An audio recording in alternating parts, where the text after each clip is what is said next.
Well, good morning. It's so great to see all of you out here so early on a mid-August morning. Welcome to Asia Beyond the Headlines. I'm Susie Jakes. I'm the editor of China File, which is an online magazine published by Asia Society's Center on U.S.-China Relations. And I've been at the Asia Society for nearly 9 years and led a fair number of public discussions here, but never one that felt so timely or important, or for which I think many of our questions felt as burning as this one. So I want to get started as quickly as possible and welcome our panelists. But just before I do, we all here at Asia Society want to thank United Airlines for their support of this series. And we want to thank especially Nelson for flying in for this early morning event. And to let you know that our very own Newark Airport has United direct flights to 4 Asian cities, including Hong Kong. And those flights fly on their brand new Boeing 777-300 airplanes. So after you attend today's event, as long as you can come back for some of the events I'm going to tell you about in September, you should take advantage of United. But seriously, we are very grateful for the support that enables us to do a program like this. A couple of notes about our upcoming events. On September 5th, you should all come back for a briefing on the U.S.-China trade war with Wendy Cutler. Wendy is a longtime veteran of the U.S. Office of the Trade Representative, and she was its deputy during the Obama administration. She's currently the vice president of the Asia Society's Policy Institute, and in addition to her many other distinctions, she is exceptionally good at explaining complex trade dynamics with extreme clarity. So I always really enjoy hearing from her. I'm sure you will too, and she'll be in conversation with our colleague Tom Nagorski. That's on September 5th. On September 9th, we will be holding a members-only exhibition, an opening talk with artist Xiao Zixie on his work for the exhibition Objects of Evidence. And I just want to take this moment, since we're speaking of a members-only event, to welcome all of the members who are here with us today, and to encourage those of you who are not members to consider joining the Asia Society so that you can attend events like that one. Mr. Xie will be joined by the exhibition's curator, our colleague Michelle Yoon, and the exhibit traces the history of banned books in China. There's more information about both the exhibit and that event on our website. On September 18th, you can join us for a whole day's worth of programs involving food, music, literature, and history as part of the Jaipur Literature Festival. That one sounds great too. And finally, as you probably many of you know, the Asia Society hosts leaders from around the world, heads of state, foreign ministers, during the UN General Assembly, which happens in late-ish September every year. Those of you familiar with our programs know that often the confirmation for these events happens pretty late in the game and on short notice, so I encourage you to check our website often in the coming weeks for information on those programs. Now on to our program today. I just want to remind you that we are being webcast, so when we open the floor for questions in a little bit, just please make sure that you wait until you receive a microphone before you ask a question, and please stand when you speak, and that will allow people watching from home to see you. And for those of you watching online, if you have questions for the panelists, you can email them to moderator@asiasociety.org or tweet them using the hashtag AsiaSocietyLive. And now, we are so pleased to have with us, just barely in from Hong Kong, 2 of the territory's legislators and leaders of its civic party, the Honorable Dennis Kwok and the Honorable Alvin Yeung. You should have their full bios, but both of them have been actively involved in the debates over the proposed changes to Hong Kong's law that seeded the protests. They are longtime legislators, and they're among the best people in the world to help us understand what's been happening in Hong Kong over the past couple of months. So please join me in welcoming them to Asia Society.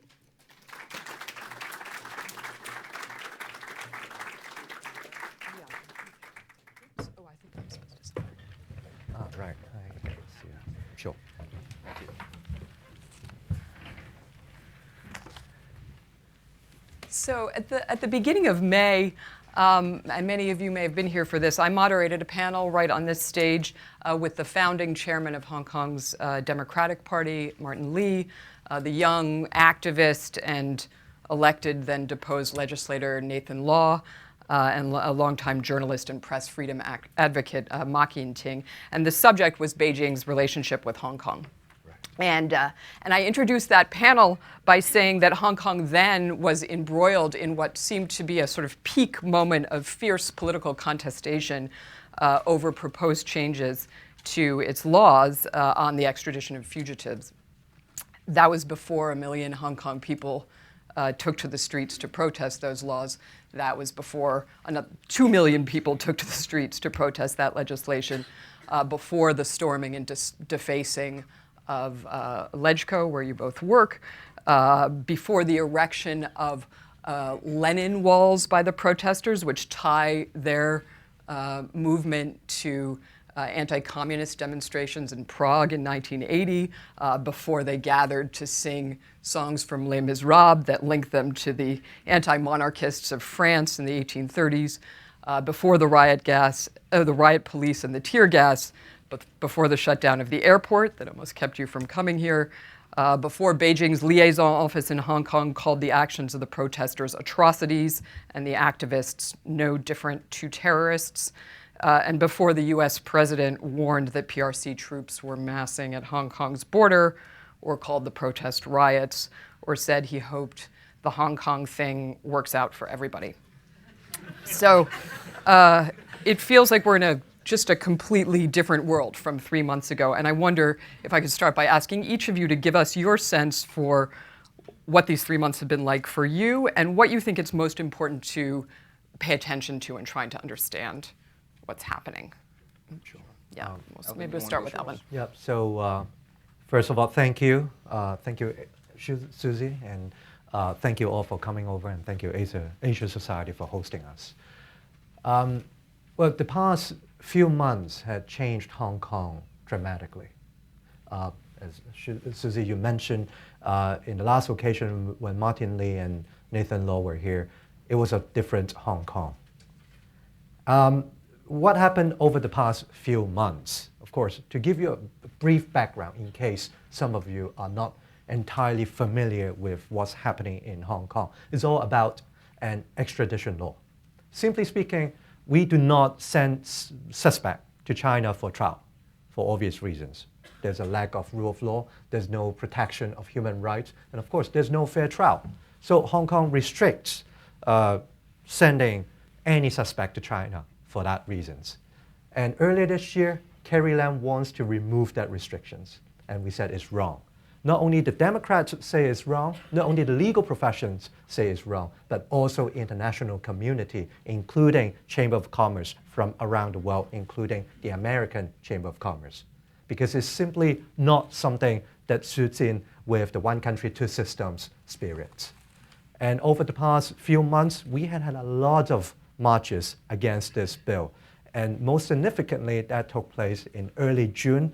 On the 9th of June, we had the first million people march that took to the street in a peaceful manner. A week later, we had another one with double the size. 2 million people took to the street in a peaceful manner against the bill. And over the past 2 months, we have seen countless numbers of police brutality against protesters. Dennis and I have prepared some photos just to show you a bit of what happened over the past 2 months, including this one I'm holding. We see two young people, a man here and a woman here. For the man, he was shot in the eye on the 12th of June. He lost his sight by around 50%. He can still see things. But less fortunate is to the girl. Over the past weekend, there were beanbag bullets shooting at her eye, and she lost her right eye. This is done by the police. Over the past 2 months, I've been on the ground, front line. I had a lot of tear gas. This picture is just one of them. having tear gas in neighborhood residential area. What Dennis is holding right here, police firing tear gas inside a metro station, inside a metro station. Can you imagine?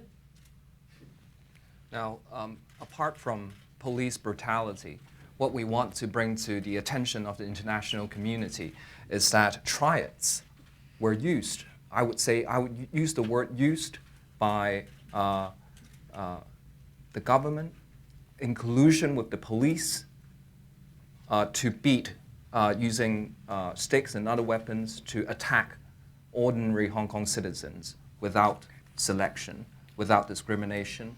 They basically, there was a night of terror that has been experienced by the Hong Kong people in Yuen Long. And this is what's happening. And we, the Hong Kong people, want to show the world that this is what Hong Kong has descended down to. And to give you a brief idea, over the past 2 months, police had fired over 1,800 tear gas to the people, almost 30 per day, and with rubber bullets and other weapons. And up to this moment, over 700 people got arrested for different charges, including riot, unlawful assembly, assaulting on police officers, etc. Whereas the triads are still out at large.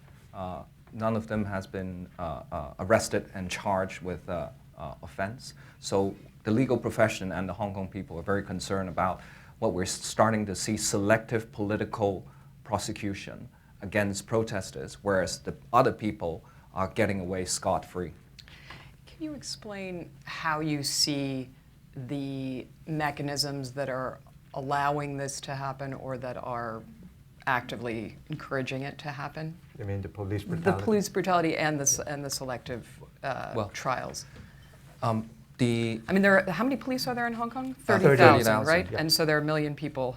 Yeah. There's sometimes 1 million people on the. Well, Alvin has the streets. talked about the police brutality, but I also want to talk about how the system of government has consistently failed the Hong Kong people over the 20 years. And what we've seen in the past 2 months is all those challenges, all those problems and discontentment coming to a head, where the Hong Kong people, of course, it was the extradition bill that started this all, but that basically brought up all the problems that Hong Kong has faced over the past 20 years, and how the system of government no longer command any respect, trust of the Hong Kong people, especially amongst the young people.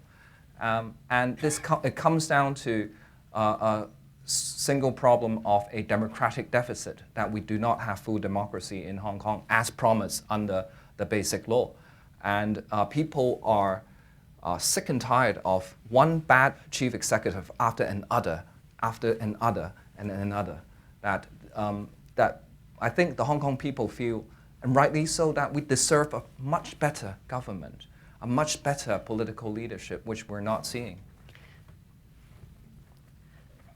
I mean, some of those things have clearly been true for a long time. So I'd just be interested in hearing your take on kind of at what point the protests escalated and sort of assumed the nature that they have now. Was there after the first 1 million person march, could Carrie Lam have essentially diffused the protests by agreeing to completely drop the extradition law? Well, and like, sort of, when did it morph into something that was no longer about the extradition law? Well, in a reasonable world, in a world that we all live in, we would be expecting that a sensible politician would have conceded to 1 million people demand so clearly against a bill.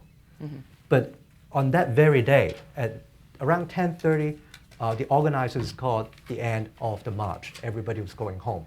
At 11 o'clock, the chief executive issued a statement claiming that I respect you, but sorry, I will go ahead with the bill and proceed with the legislative procedure on the coming Wednesday. So how respectful could that be? And on the 12th Do you of assume that she was ordered specifically to make that statement by the government in Beijing? I or don't you think so. I do not believe that she does not have the discretion to withdraw the extradition bill. All that is required is a letter to the president of the Legislative Council saying we'll withdraw it. Up to today, she has refused to make that eminently sensible step. And a lot of people have been asking us, how do we end the protest? What is the end game? All I think the people are demanding, still demanding, is the formal withdrawal of the bill. And more importantly, the setting up of an independent commission led by a judge to look into all the public events that has taken place, and a few others. But I think those are the key ones. And she has so far refused to withdraw the bill and set up an independent commission. And that is why people feel, you keep saying you listen to the views of the Hong Kong people, we respect you. In fact, that's the very last thing that the Hong Kong people feel. Do you think she sees the protests as primarily motivated by some of the economic problems in Hong Kong? Well, to give you a brief shortage of background. housing, Yeah. low job prospects, economic inequality. So right now, Hong Kong is enjoying a very low unemployment rate, around 2.9%. This is almost full employment. Over the past year or so, we have had some growth, not extremely well, but around 1% of growth that is similar to any developed economies. Of course, definitely we have a very high property price, and that makes Hong Kong almost one of the most unbearable places to have your own property, indeed. But does it mean that Hong Kong will be happy, especially the young ones, will be happy and stop taking to the streets and satisfied if they all get public housing? Well, that is not the case. And to give you a brief idea, this very morning, when I woke up, I read from the news that the financial secretary of Hong Kong, Paul Chan, had just announced a new plan to cut taxes. Well, does it mean that will help the protesters from going to the street and against the government? Of course not. It's a political issue, and as Dennis mentioned a bit earlier, it's the system that fails Hong Kong people. It's a lack of trust and confidence that people no longer believe in the political system. So this is why that I do not think the economic issue is the key to this protest. Some people say that foreign forces are the ones that motivated or instigated all this. I think the people who say That's that... the line from Beijing, Yeah, right? Also well, in Hong Kong. if you believe in that, you believe in anything. You believe Martian took Elvis. And there's also an insult to the intelligence of the Hong Kong people to say that they are all, the 2 million people were paid off by a foreign government to go on a march. But there are others saying that this is morphing into, they say they call it the color revolution. All that, I think, is untrue. That the Hong Kong people, first of all, the extradition bill, the demands are very clear. The public events, the police brutality, the use of triads are all totally unacceptable. But what's more importantly is that all the Hong Kong people want, and most of them just want democracy as promised under the Basic Law, which has been failed. That promise has failed. And all the problems of government, I think, the lack of legitimacy stems from that. How much of a factor do you think Xi Jinping is? I mean, his amendments to China's constitution to extend his term limits, the incarceration of Uyghurs in Xinjiang, the sort of general crackdown on lawyers and the press, and just the political climate in the mainland. Is that something that protesters are talking about and thinking about, or are they mainly focused on the way that the protests have been treated locally? It has been a very domestic, local thing. Some ask, is this bill, the extradition bill, was initiated from Beijing? No. From our observation, we believe that is a very Hong Kong thing. Over the past 20-odd years since the handover, no leader from Beijing has even openly mentioned about this extradition. The previous administrations in Hong Kong had never talked about a change of the extradition arrangement. So we do not believe that this is something that Beijing holds so dearly to their hearts. And for this particular saga that we are facing, of course, it goes all the way up to the president because he's the one who calls the shots at the end of the day. But we still believe that this is a very domestic issue. And if Carrie Lam could have compromised and agreed to our demands, as Dennis just mentioned, that is to have an investigation inquiry to look into police brutality, a lot of Hong Kong people would be happy with that. But on top of that, of course, we need a formal withdrawal and we need democracy as promised. But are we asking for the moon here? Are Hong Kong people being so unreasonable for having all these demands? No, not at all. So we do not believe that this is something so outrageous. I think, Susie, you are referring to the bigger picture regarding how China under President Xi has changed and how that is affecting Hong Kong. I think you have a good point here. What we've seen since 2012, when President Xi took to power, is that, of course, the whole of China has become much more authoritarian, much more so under his leadership. And that authoritarian system is creeping into Hong Kong in many different ways. So we're not just talking about the extradition bill, which Alvin has explained.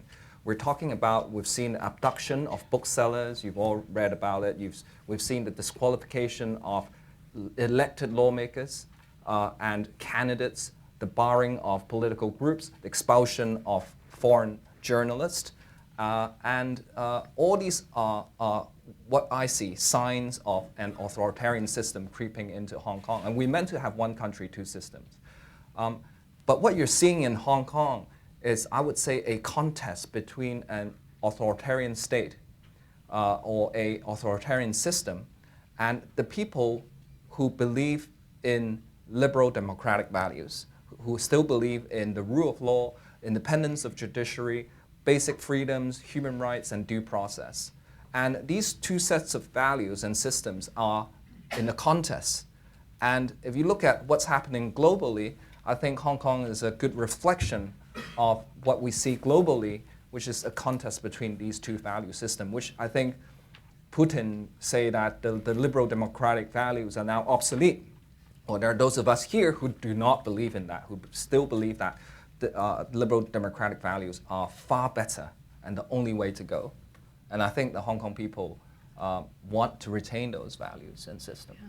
I'm still stuck on this question, though, of whether this is...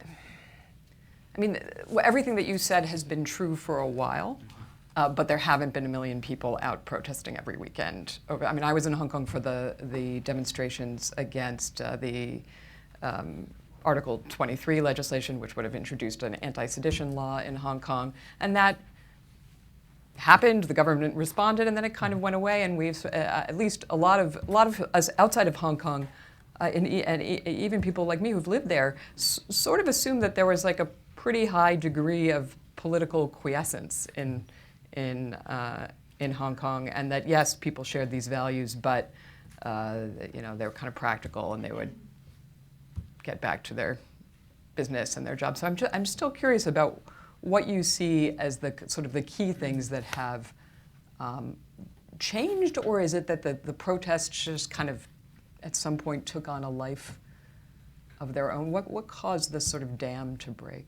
I would say people finally feel that, hey, this extradition bill is going to change the way of life Hong Kong is. And it's going to change one country, two systems fundamentally, especially when it touches upon the legal system. People are worried. So not only ordinary people are worried, not only those supporters from the Democrats are worried, but including the business sector. Usually they were the ones who are relatively conservative or allies to the government. They spoke up as well, either local ones or the foreign ones. And especially when Hong Kong people learned that, including the international community, foreign governments issued their concerns and warnings against Hong Kong governments over this bill, including Americans, Canadians, New Zealanders, Australians, and also the EU, they learned that, hey, this is something big. And we have support from the international community against this very evil, controversial bill. So they spoke up, and after the first million people marched, they learned that when this government is not listening, they were angry. And so things accumulated, one event after another. And I believe that youngsters of this generation, they know that they have to speak up. They know that they have to take it to their hands and try to make change. Of course, it's not easy. It's always an uphill battle. But then I do see things have changed quite dramatically. I just want to add one point. I don't think the Hong Kong people are apolitical or that they are, have no interest in political affairs. It's just that over the years, they've put up with a lot of things. They've been very tolerant. They put up with bad government, bad leadership after another, but they still hope that things would work. But with the latest extradition saga, I think that has really woken up a lot of people to the fact that, look, if we don't actively do something about this, then nothing will change. So since June, there's been how many? It's 400,000 new registration of voters, most of them young people, right, Alvin? That's out of a population of 7 million now, 7.5? 400,000 new registration. And if all the people who came to the march, 2 million people, come out to vote, I think you will see big things happening. So there are 2 elections coming up, one in November and one next year. And we want to channel that energy into something that the world can see in terms of election results. Speaking of the world watching, I just want to talk a little bit about what's happening in Beijing and what's happening in Washington, maybe first Washington. So as I said a few minutes ago, there have been pretty mixed and confusing signals coming from Washington, some very staunch statements of support from members of Congress, then a statement yesterday from our Commerce Secretary Wilbur Ross that the Hong Kong protests were an internal matter. A tweet last night from Mr. Trump noting somewhat cryptically that he has zero, in all caps, doubt that President Xi wants to quickly and humanely solve the Hong Kong problem. He can do it, and then personal meeting, question mark. So I wonder, what role, if any, do you think that the U.S. and its current political configuration can play in how the protests unfold? Could she, at this point, end them quickly and humanely? And what I think the key word is humanely, right? There are many things that I don't agree with what President Trump say, but the humanely part is what I do agree. I think it is important that the international community will continue to recognize and support Hong Kong as something that is different from mainland China. The concept of one country, 2 systems require the support and recognition of the international community. And the United States and other Western countries are very important in this respect. You all have a stake in Hong Kong. Talking about the United States, you have billions of dollars of investments. A lot of Americans and American companies operate in Hong Kong, and it is an important strategic point for international businesses. And for the international community to speak up for Hong Kong is extremely important. And we see that across the American political establishment. You have people making statements of concern of Hong Kong. And I think those things do matter. And those in power, whether in the Hong Kong government or in Beijing, although they would not openly admit it, they know how important it is that the Hong Kong Policy Act is for Hong Kong. Because without that recognition, without that special treatment and a separate customs territory, Hong Kong's status as an international financial center would not be able to maintain. But what we're seeing... So there's new legislation that's being proposed in the U.S. Congress that would alter... So Hong Kong has a special status under a 1992 law that treats its trade and customs separately from the rest of China. Yes. And there's this new proposed legislation that would make those special privileges dependent on an annual review of the health of its political institutions and its relative autonomy vis-a-vis Beijing by the State Department. And then there are a few other provisions. Have you read this legislation? Yep. You're talking about the Human Rights and Democracy It's called Act. the Hong Kong Human Rights and Democracy Act. We're of course fully aware that the U.S. Congress will start deliberating on these bills quite soon in September.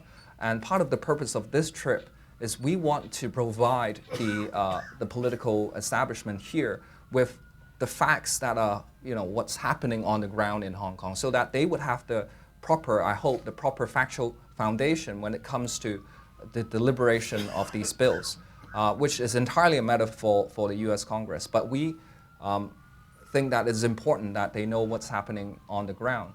And it is, I think, if I'm the Hong Kong government, I'll be extremely worried if the US Congress is starting to consider reviewing, putting conditions on these Hong Kong policy, and saying that you will not enjoy the special treatment of the international community, especially the United States. If you continue to go down this path of undermining one country, two system, further and further away from its original design, you will naturally lose the special status. So it is extremely foolish for the Hong Kong government and those in Beijing to continue to pursue this policy direction. It seems like, though, Beijing has been pretty successful, at least from what I've been reading over the last few weeks, in convincing people in China that the U.S. is a malign actor in this, that it is stirring color revolution. Right there have been millions of posts on social media in the mainland from mainlanders, very angry about the protests, very angry at Hong Kong. And so I wonder two things about that. One, do you see that as capable of generating, there have been calls for boycotts of various Hong Kong and Taiwanese companies in China. We've seen these firings at Cathay Pacific. It seems like Beijing's strategy is to create popular pressure in the mainland that would begin to peel the business community off of any kind of support for the protest in ways that would make it much costlier for people in Hong Kong to support the protests or participate in the protests. So I'm curious, what you think about that. Yeah, Beijing is always very clever in trying to convince Chinese people that there's always the foreign powers trying to collude with local politicians and overthrow the Chinese administration. But again, they play the same tricks over and over and over again. But Hong Kong is no Beijing of 1989. We are now in 2019, and the world is watching. And when there's a free flow of information, when people can have access to the truth in Hong Kong, then I think that helps Hong Kong people from defending ourselves. But I have to admit and confess that Beijing is very powerful in putting pressure on different businesses, including the Cathay Pacific. Most recently, Cathay Pacific has just fired a pilot who was charged with rioting. But he's still innocent before proven guilty, right? But he got fired because of that, because of the pressure. But then it all depends on how Hong Kong people can get united and stand behind ourselves and try to protect our own businesses from all this pressure. It's not easy. There's no easy solution to this. But what I say is when people across the border in the mainland, when they have no access to the truth, when they can only understand the propaganda from Beijing, then I would say we in Hong Kong, we have to stay clear-minded and try to make sure that our people have a fair understanding of what's going on. Let me ask you this. If you had the ability, and obviously this is hypothetical, but if you had the ability to speak directly to people in mainland China, not the government, but ordinary people who believe, that you are bad people who are hurting China, what would you say to them? We'll say exactly the things that we've been saying openly.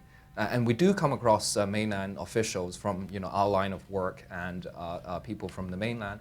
And we would say we have absolutely no hostility towards the mainlanders. That we simply want our way of life, the Hong Kong way of life system and values to be preserved and to continue for our next generation. And yes, maybe we see things differently.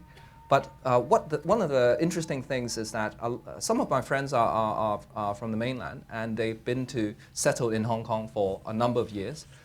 they come to love the place like we do, and they see things, they begin to see things the way we see things, and they see the loveliness and special quality of Hong Kong, and they grow to love the place. So I think if people understand, if you want to see this as a color revolution, you want to see this as a separatist movement, you are completely wrong.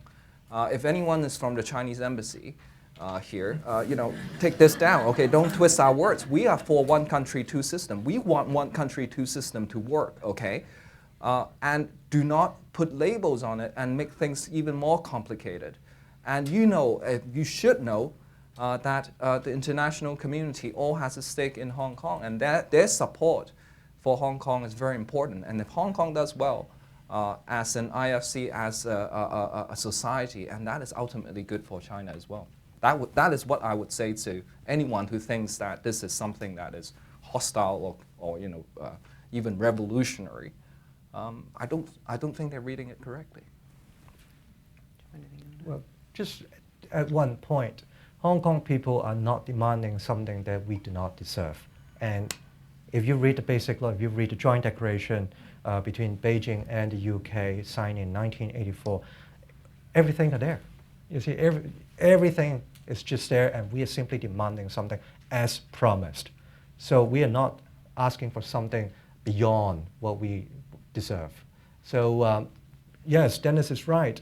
Representative from the Chinese embassy, don't put words in our mouth. Before we open it up for questions from the audience, I just want to ask a couple more questions about how you think about how all this might end. There was a news report overnight that there are People's Armed Police, the China's paramilitary forces, doing exercises in Shenzhen. A colleague of mine who writes for China File often wrote something yesterday where he said, when the Communist Party is backed into a corner, and when authoritarian parties are backed into a corner, often violence is preferable to perceived political weakness or territorial dissolution.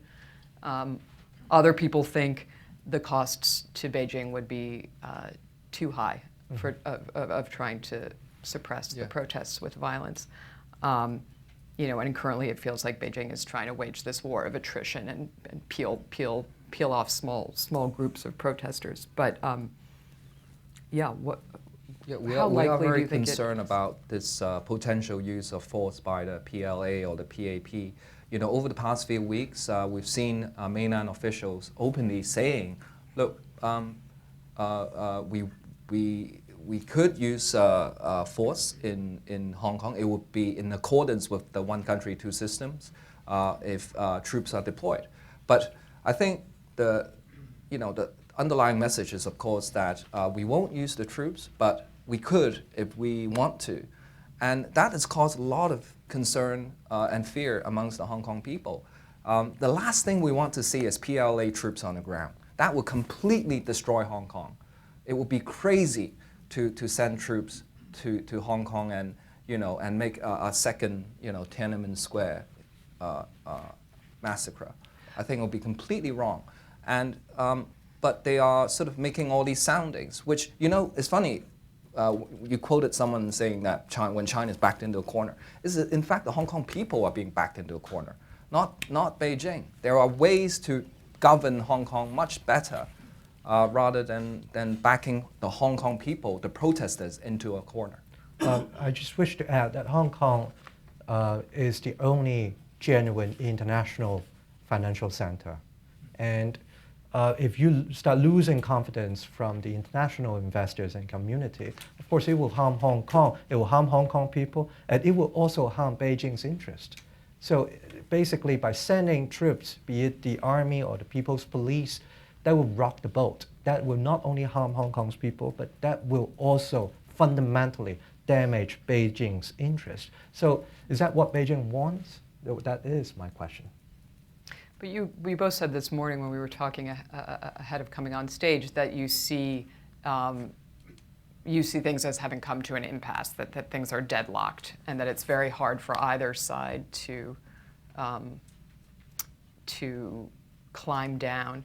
Is there anyone, any institution or person or outside party or inside party that you can envision playing some sort of intermediary or moderating role in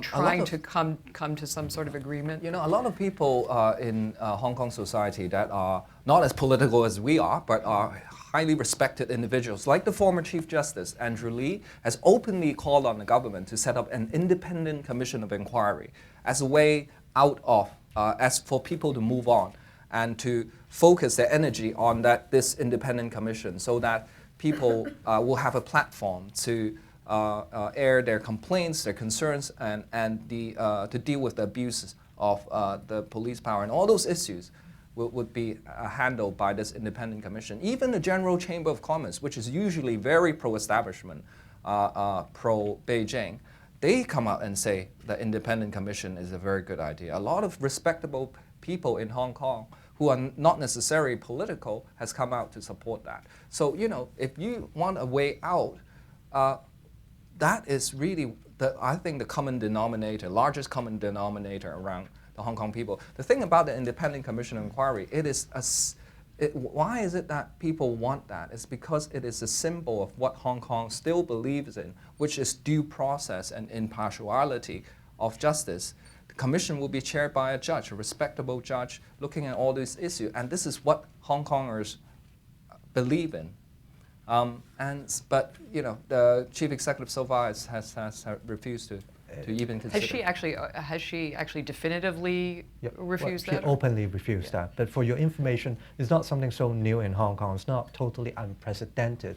In fact, 9 months ago, the chief executive set up a same commission to look into a scandal over a metro station infrastructure issues, and also chaired by a judge. So is this something so new to Hong Kong? No, absolutely not. So far, she's resolutely refused it again and again the suggestion that the independent commission has to be set up, which is, I don't get it. I don't understand why she would take that position.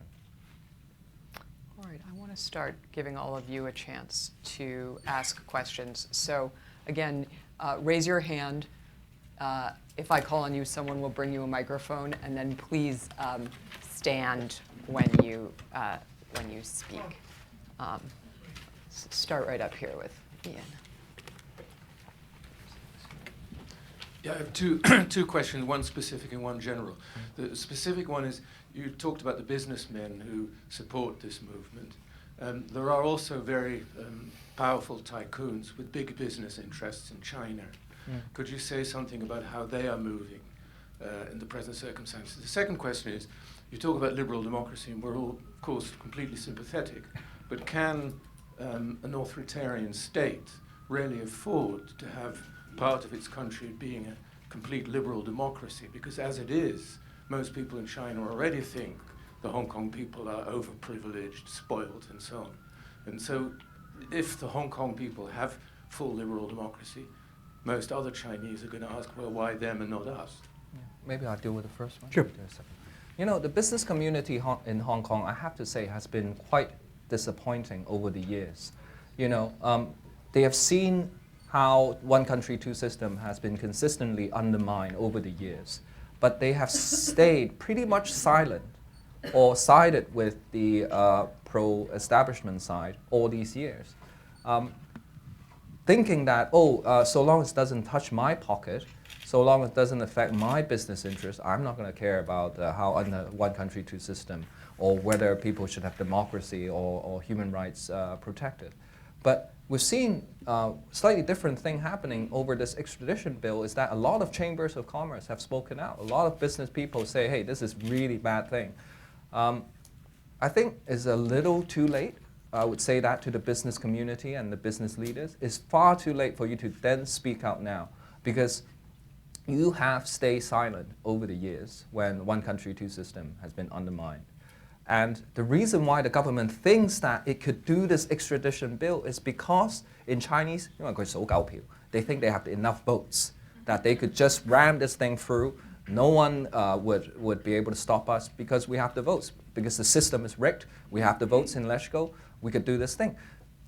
And the reason why we're in this position is because over the past 2 decades, we have not worked hard enough in overall as a community, including the business sector, to advance our system of government, to improve governance overall in Hong Kong. That is what got us into this position. So you ask me, I've been very disappointed with the business community. I hope that will change starting from now, but I'm not optimistic. And when we talk about liberal democracy values, we are not talking about something so abstract that is not happening. In fact, Hong Kong has been practicing liberal democracy values over the past 100 years. That makes Hong Kong successful, in fact. And how are we going to sustain and protect an international financial center? We need all these values, including free flow of information, freedom of movement, freedom of speech, and also, most importantly, the rule of law. These are also essential to sustain this international financial center, and they happen to be liberal democracy values. And if China is so against it, then why on earth in the first place they promised one country, 2 systems and take full advantage of this system over the past 20 years? So again, Hong Kong people are not asking for the moon. We are simply asking for something that was promised in the Basic Law. And remember, Deng Xiaoping proposed one country, 2 systems, not only as a solution for Hong Kong, but also potentially for Taiwan. But guess what? Our Taiwanese friends are not buying it.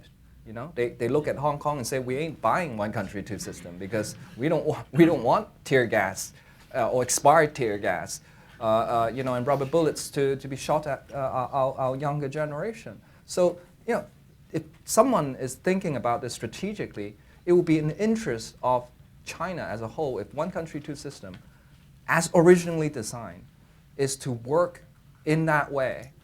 That would actually be intricately linked and helpful to the Taiwanese situation as well. But hey, the Taiwanese people, they're looking at Hong Kong.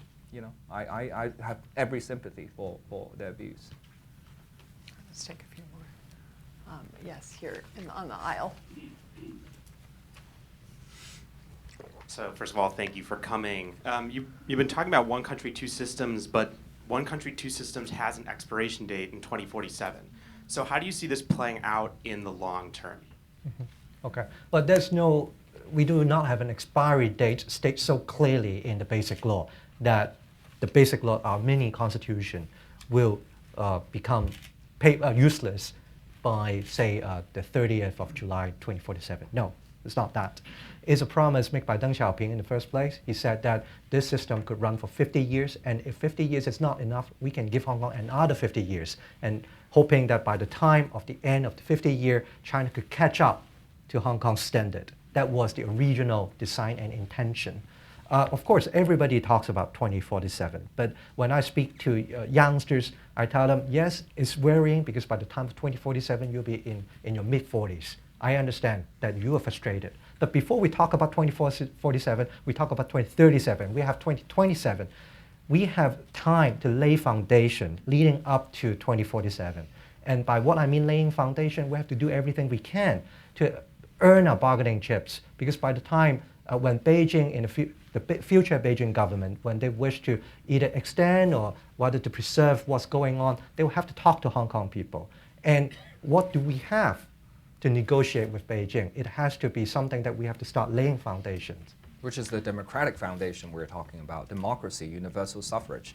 And I think it is, a lot of people raise that question, hey, it's all going to be over anyway in 2047. Why bother try to preserve what we have? I think to take that attitude is very irresponsible, especially to the young people. Hey, I'll be 60-something and maybe retired by 2047. How about my kids? How about the next generation? They will be in the mid-career trying to build a family and prepare. Is it responsible for us to tell them, look, it's going to be over anyway, so why not? Don't bother. No, we should preserve our rate of life, and the key, it goes back to universal suffrage as promised under the Basic Law. We have a question from somebody online that sort of relates to this. It's from Rebecca. She asks, what do you see as your role in stopping the violence from the more extreme protesters? And I would just add to that, I mean, clearly there are protesters who see violence now as a necessary tactic. There are probably people who are using some degree of violence out of a sense of desperation or a sense of resignation or belief that there is, all hope is lost. As legislators, how do you see your role in managing that? First of all, I think what happened at the airport, some of the violent incidents is regrettable, and but the young people have a ability to self-reflect and self-criticize. They've actually issued a apology to all the people who's been affected. I think that this is a quality that the young people have, but how about the adults? Especially the adults in the Hong Kong government. Are they self-reflecting and asking questions? Why has this gotten to this stage? What has happened? What has gone wrong? Are they really sincere about apologizing and really think about why we're in this place? You're the ones in power. You're the adults in power. So if there's no self-reflection by those in power and also in Beijing, no self-reflection, no self-criticism, no asking the questions why we're in this state, what do you expect from the rest of the community when our political leaders do not have that ability? And the civil society are trying very hard to, have more peaceful demonstrations instead of any violence. But again, it's the government who refused and granted permission to have peaceful demonstrations. A very updated piece of information for you is the Civil Human Rights Front, that is the organizer of the Million People March. They tried to apply for a permit to have a peaceful march coming Sunday on the 18th, but they got declined. They were rejected from having another peaceful march. Then Their previous applications have all been granted. exactly, and all previous applications were peaceful. And this restriction of freedom of assembly and freedom of speech is not going to resolve it. The problem is, I'll say to Rebecca, the problem is that every time you see a massive protest, a massive discontentment in the Hong Kong society, instead of going to the root of the problem, they apply tear gas, they apply police baton, they apply a court injunction order, hoping that will, it's like someone who's seriously ill. And every time the symptoms come out, you just give that guy painkillers. Hoping that it will just, cover it up. Not even painkillers, maybe orange juice. Or expired painkillers, hoping that will go away. But it's not going to address the serious health issue that person is going through. And Hong Kong is similar. Hong Kong is ill. Hong Kong is sick. There are ways to cure that sickness. But as politicians, we try to get Hong Kong to a place where we want a good system of government, democracy, due process, rule of law, preserving the independence of the judiciary, which, by the way, I have to say, the judiciary in Hong Kong is still fiercely independent. There's no question about that. We have the top quality judges and some of the best judges around the common law jurisdiction will sit in our court of final appeal. And the legal profession, which I proudly represent, is fiercely independent and very professional. And we, at every turn when we see the rule of law is being undermined or challenged, the legal community always speaks out, and the extradition bill was no exception. Let's take some more questions. In the back here, Minky.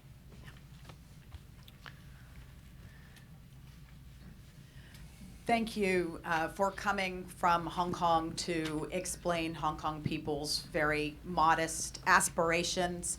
I think Beijing is very fortunate to have Hong Kong people who are so patient and waiting for democracy for many decades, so modest in your aspirations, and so peaceful in expressing them. Can you talk about, you're both legislators in Hong Kong, can you speak to the essential problem that may be pushing Hong Kong people onto the streets? And that is that Hong Kong's legislature is controlled by pro-Beijing forces. You alluded to it, but could you explain how it is that you can be elected as a democratic legislator, but then you can't legislate? And how that fixing that problem may indeed be one of the ways forward. You want to try? But simply speaking, to those who are not entirely familiar with the Hong Kong system, the legislature of Hong Kong divided into two constituencies. One is the geographical constituency, and people can directly elect their members. And the other part is the functional constituencies. Guys like me. and the privileged guys. In the functional constituencies, it divided into different sectors, including the legal sector, education, medical, and of course, business sectors. And not everybody gets a vote in those sectors. In the legal profession, of course, it makes more sense because as a lawyer, you get qualified to vote for your own representative. But say in the business sector, you do not own a business and you automatically get a right to vote. You have to be registered to those different Chamber of Commerce. And of course, those are controlled by the pro-Beijing camp. And so this is why we do not see that this legislature can really function and legislate, as Minky pointed out. We say not only the chief executive needs to reform, that we need universal suffrage to choose our own chief executive, and also to abolish functional constituency so that LegCo can fully represent Hong Kong people's will. We're getting tons of questions from online, which is Okay. exciting because it means Good. people are watching, and they're all really good. So Cedric asks via Twitter, are you speaking to anyone in the establishment to find common ground, either someone in the Hong Kong government or people close to Beijing? And will you lobby the US government for help? We are not here to lobby the US government. We are here to tell the truth, and we trust those in power in America. They will find out what's going on and they will make a sound choice. So for the record, for the Chinese embassy, we are no lobbyists here. And What I about think talking it is to the important, establishment but camp? I don't think we should skirt the issue about the Human Rights and Democracy Act that Congress is about to deliberate. As Alvin said, we are here to talk to political establishment. We have a U.S.-Hong Kong dialogue next week in Montana, where legislators from different sides from Hong Kong will be meeting with congressmen and senators from both parties, and we'll have a sit-down few days to talk about Hong Kong. And of course, we will give what we believe is what's happening.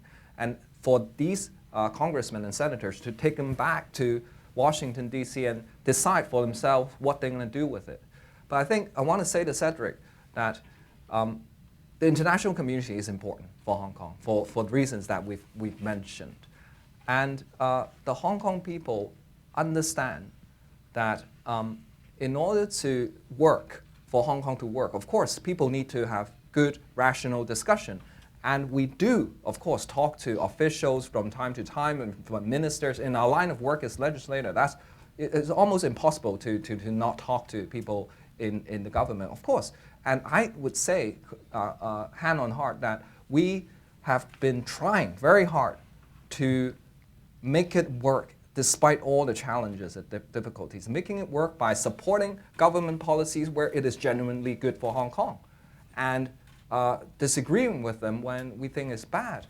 But I don't think that system of back and forth, give and take, is working anymore. As seen in the extradition bill, we've proposed many alternatives. Alvin has proposed many alternatives. The legal profession has proposed many alternatives, because there are ways to deal with this Taiwanese murder case without the need of removing the entire firewall. But all these proposals were shot down right from the start by the government without even any proper consideration. What kind of system of consultation is that? So, that's where we are.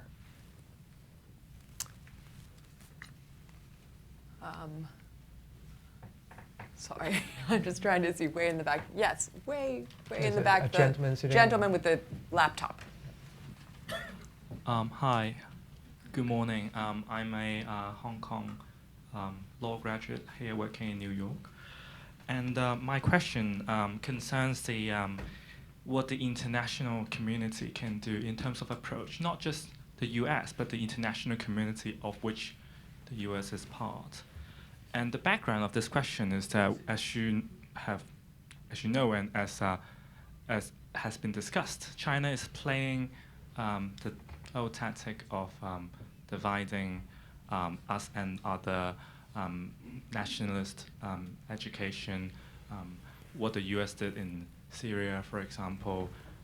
So they have this profound, perhaps justified, grievance towards the international community, towards the West. And here, so Hong Kong girls understandably want to seek international assistance, which is why perhaps you're here.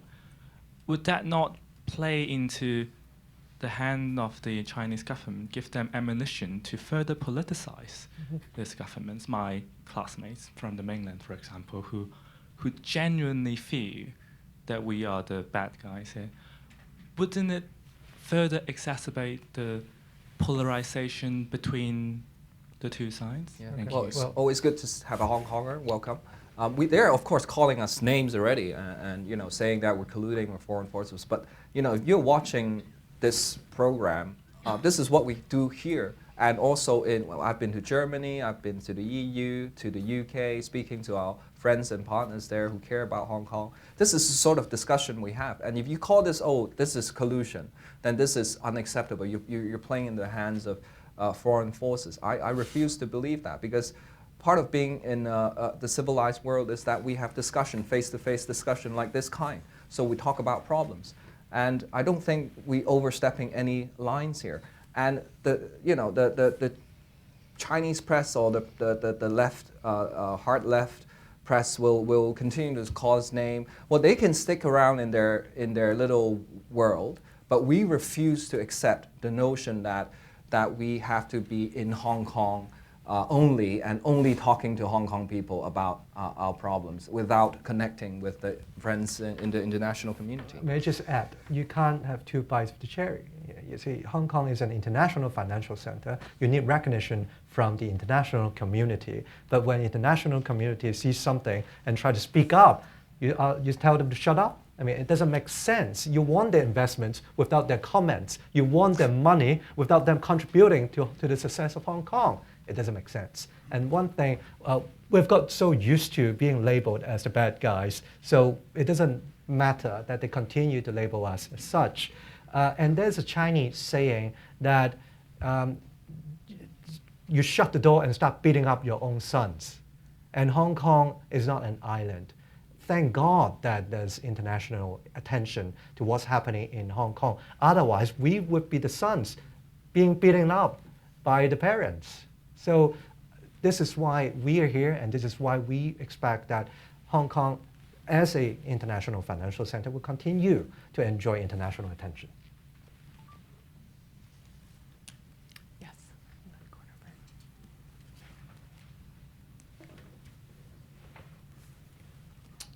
Hi, thank you both so much. I'm just trying to understand, leaving aside for a moment the morality and the principles where you have my complete sympathy, just the tactics here, particularly for the Beijing government.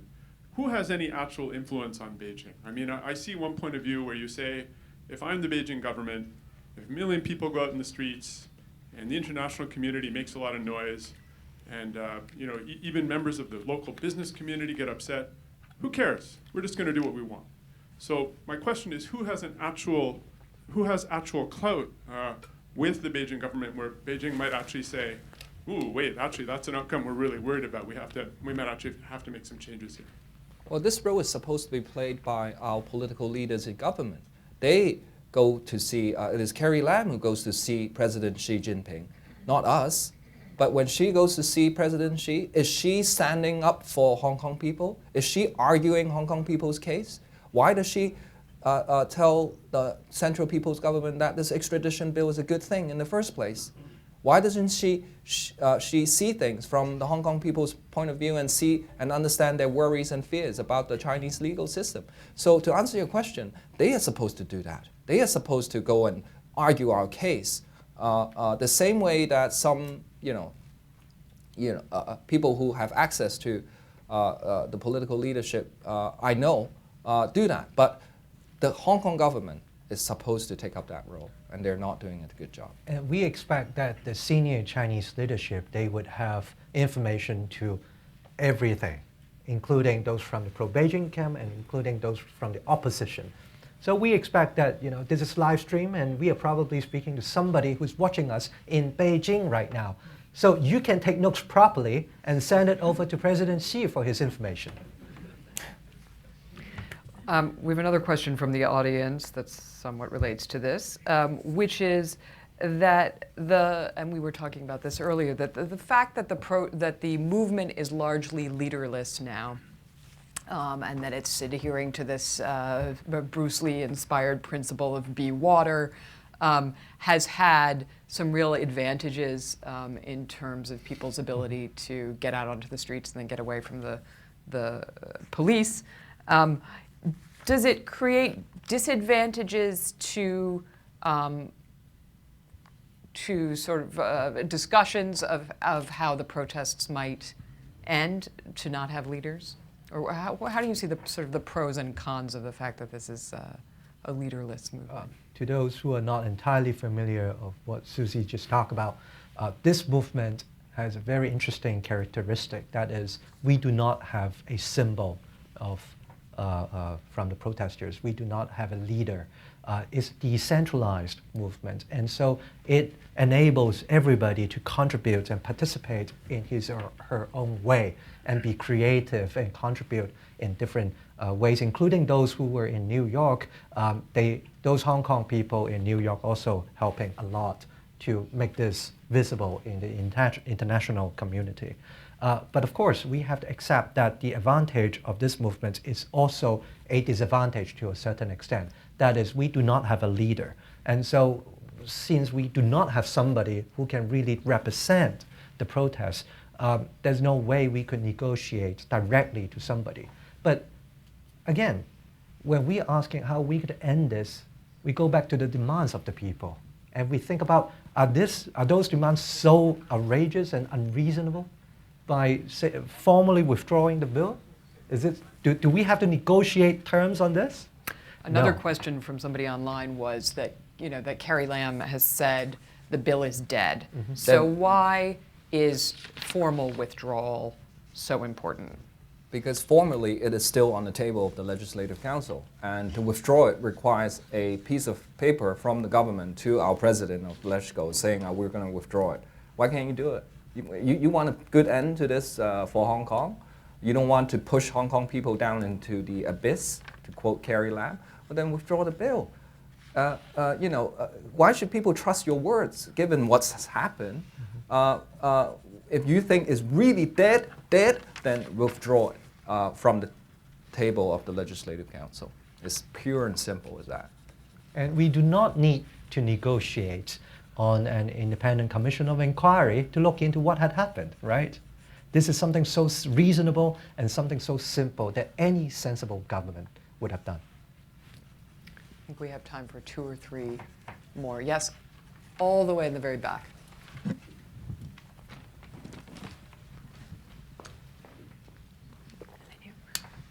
Thanks very much. I have a question in regard to the rumors we hear about a military crackdown by the PLA on Hong Kong's protesters. How do you see this playing out with neighbors in Asia, particularly Southeast Asia, and as you said, particularly in Taiwan, which is being enticed to come, in quotes, to the motherland's fold? Thank you. We have rumors from we read reports from media that the Chinese military, they sneak into Hong Kong and pretend to be Hong Kong police. But I do not have any evidence to suggest that. But people do believe that some of the police who dressed in uniforms without any numbers or identity, they could be members of the PLA or the People's Police. It might be possible, it might not be possible, we do not know. The Hong Kong police force has officially declined that and say that it's not possible, but then Hong Kong people do have sufficient grounds to believe so, because the Chinese Communist Party can do anything out of line. But still, as mentioned a bit earlier, I still believe that it is not to the interest of Beijing to send the troops to Hong Kong and start cracking down our protests, because it will rock the boat. It will certify the end of one country, 2 systems. It will send the wrongest message to the rest of the world. And I do not think international investors will come back. So that will harm Hong Kong people, but also harm Beijing. Somebody from online asks whether the protests are affecting real estate prices in Hong Kong. Well, that would be welcoming news for some because the property prices in Hong Kong are so outrageously unaffordable that since Carrie Lam took office, the prices has kept going up, and I think people ask the question, hey, aren't you worried about the economic cost of these protests? Of course I'm worried. Of course I'm concerned. But what I'm even more concerned about is the long-term future of Hong Kong. And this has become an existential question for a lot of Hong Kong people, is can Hong Kong continue to survive and thrive in the long run? So I would tell those people who are thinking about economic cost is that, look, first of all, think about the long-term, bigger future of Hong Kong, that the protesters are really concerned about that. The young people are concerned about that, and they're right to do so. And if we don't fix the fundamental problem that is facing Hong Kong, our economic future will be out the window anyway. And just imagine if you have this near where you live on a weekly basis, and of course you would have dropped the property price, right? But is that what we really want? And as Dennis just mentioned, you need Hong Kong people in the future. And if you do not satisfy our youngsters today, how are we going to count on them in the future? Society is not built on property prices or bricks and mortars. It is not built on money. It is built on the quality of the people and their lives. And that is what is at stake here. Do you have a program Oh, sorry, you need to wait for a microphone. Thank you. for reducing, do you have a program for reducing economic inequality in the sense that economic inequality seems to be especially pronounced in Hong Kong, the United States, a number of other financial capitals in the world, and it seems to be creating a pretty strong counterforce, populist force. I'm going to repeat that just because. Yeah. I'm just going to repeat that since it wasn't on the microphone. But the question was about a plan for combating economic inequality in Hong Kong related to the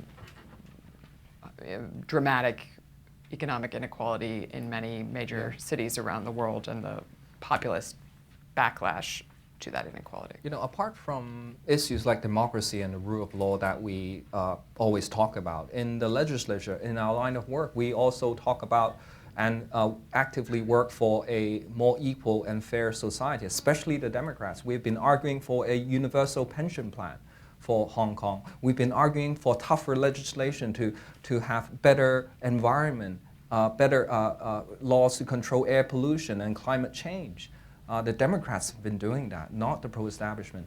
We've been arguing that the government should be spending more on education. We are sitting on, the government of Hong Kong is sitting on billions of surplus, billions and billions of surplus, that they should be spending more on social welfare services and education so that the schools are improved. And we, the Democrats, have been arguing for that. And also better healthcare, better hospital, more hospitals.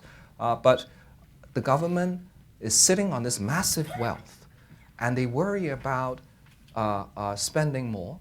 But at the same time, they think, oh, I will give you a little tax cut here and there. I'll give you $8,000 per year of handouts. They think that will solve the social discontentment.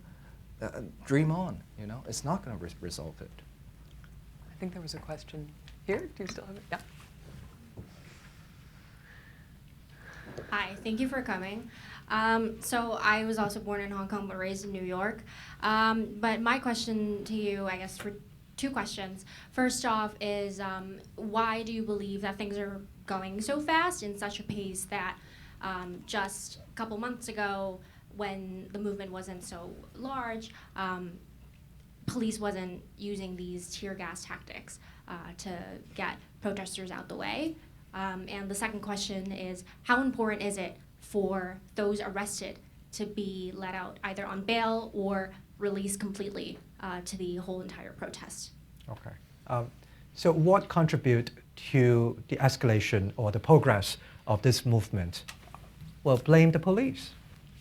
Blame the triad members who came all the way to the train station and started beating up people.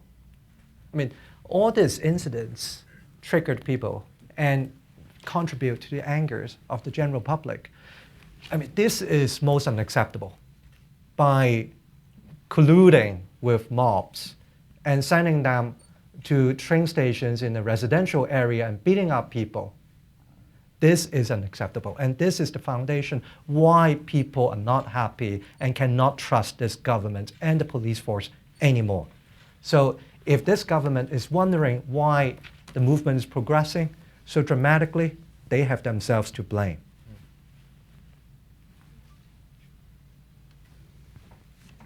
Yes, right here. This woman.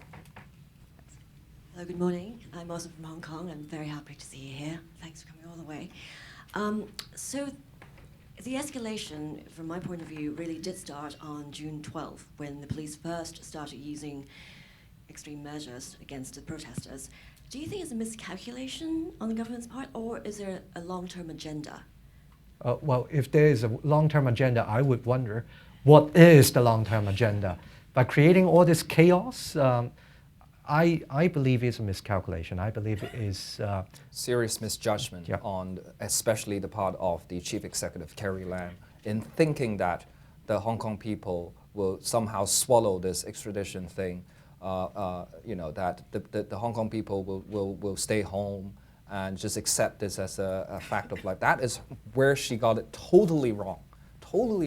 And it is her big error of judgment that has caused all this problem that we're seeing now.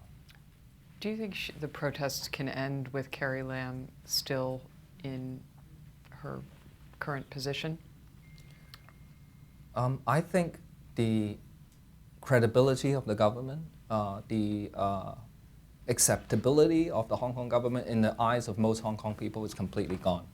And the problem does not only lie with Carrie Lam. Of course, she is the leader of the government. But this whole system of government is no longer something that Hong Kong people look up to and trust. And even after she is gone, she'll be gone one day. I don't know when. I'm not going to make any predictions because my staff pointed out I keep making wrong predictions. So I'm not going to make any more predictions. But she will be gone one day. But whoever takes her place next, whoever becomes the next chief executive, will continue to have this problem. Hong Kong people will not say, oh, okay, the new guy, let's hope that he or she will be better. Because we've had so many bad chief executives, so many bad series of government ministers over the years that people are just sick and tired. Even whoever you put up there is just going to be a lackey of Beijing. So what good is that? All right. Last one. Make it a good one. Do we have time for one more? Thank you. What do you say to those people who say ultimately China's goal is to build up Shanghai or other Chinese cities as international financial centers, and that's ultimately their motivation, and to draw this away from Hong Kong to their own mainland cities? 10 years ago, 10 years ago, we hear a lot of that Shanghai is going to take over Hong Kong as an international financial center. Or, they would replicate 10 Hong Kongs in mainland China, that they will no longer need Hong Kong. But that hasn't happened, especially since the Shanghai stock market crash in 2015.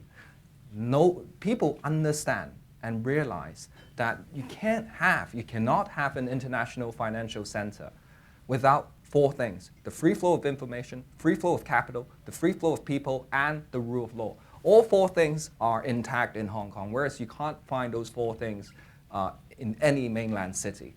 So people understand that Hong Kong is not and cannot be easily replaced, that Hong Kong plays a unique and disproportionately important role to China. Some people say, oh, well, Hong Kong only contributes to 3% to the overall GDP, but that is overlooking the important strategic role of Hong Kong as an international financial business center, where the rule of law, we have the common law, that English is in our laws, that international investors can understand and access, that our regulatory system are practiced by regulators of international standards. whether it is the HKMA, the Monetary Authority, or the Securities and Futures Commission, the legal profession provide world-class professional services. All these things are unique to Hong Kong, and they play an important role. So I would say to those people, I don't believe that Hong Kong could be easily replaced, and don't undermine or talk down to the Hong Kong people as to the importance of Hong Kong. Since this is the last question, and I would want to say that the Hong Kong people has been talked down by a lot of people in the mainland, or talked down to by people in Beijing or in the government, and that's just wrong. That is wrong. Hong Kong people have shown time and again that they are of exceptional quality. So 香港人加油. All right.